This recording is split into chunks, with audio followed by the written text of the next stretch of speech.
Good morning, lovely people! Welcome to Glory's channel. Samahan niyo po ako ngayon, gagawa naman tayo ng banana bread or banana cake.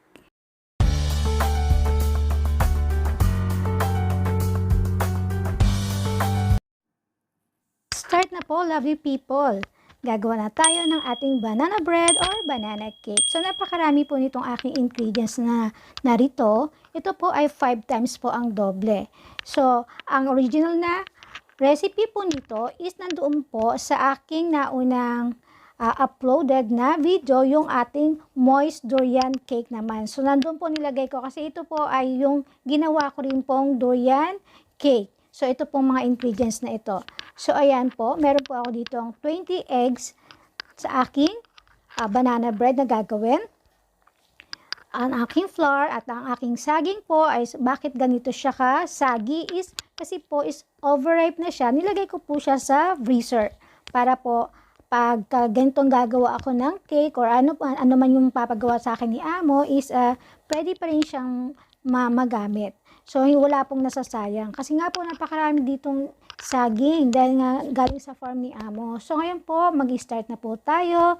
Please stay tuned po. Samahan niyo ako.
Ito po, lovely people, ay request po ni aming babae kasi dadalhin po ito ni aming lalaki sa kanyang farm tomorrow naman, bukas po. So, para po sa mga worker. Kaya naman napakarami po nito. Napakahirap din gumawa ng marami, lalo na po kung hand mixer lang ang ating gamit. So, maganda po talaga kung lalo kung pambenta ang ating gagawin. So, meron tayo talagang matibay na mga mixer, yung pangmalakasan talaga. Kasi po pag ganito ang ating mixture, so okay naman siya, kaya lang medyo masakit siya sa braso, tiis-tiis na nga lang.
Dapat po naka-preheat na ang ating oven ng 170 Celsius at least 10 minutes po.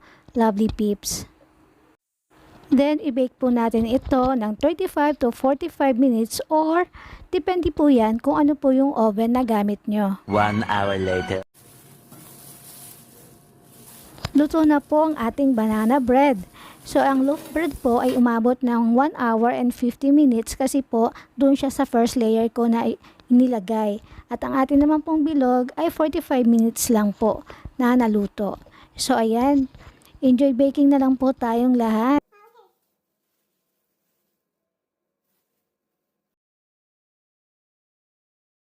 Kuha na po yung kalahati no kapatid ni among lalaki. Yung panganay po.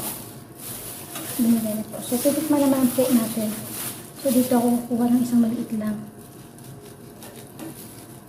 Kasi bukas dadalhin po ito sa phone ko baka. Ayan. So, actually may pagbibigyan pa po ng iba. So, ayan po ang ating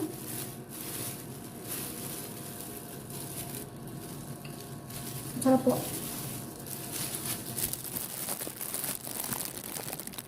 Hello.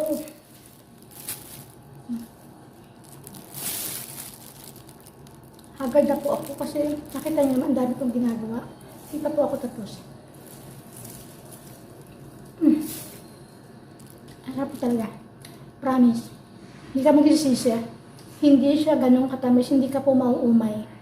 Ayan. So,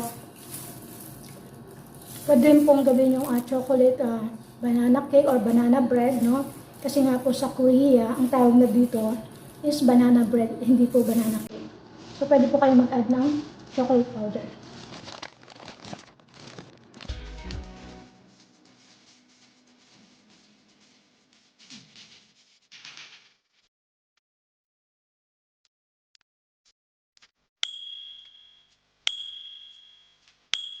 So, ayan po. Ni-slice ko na po lahat. Dalhin na lang yan ni Amo ko bukas.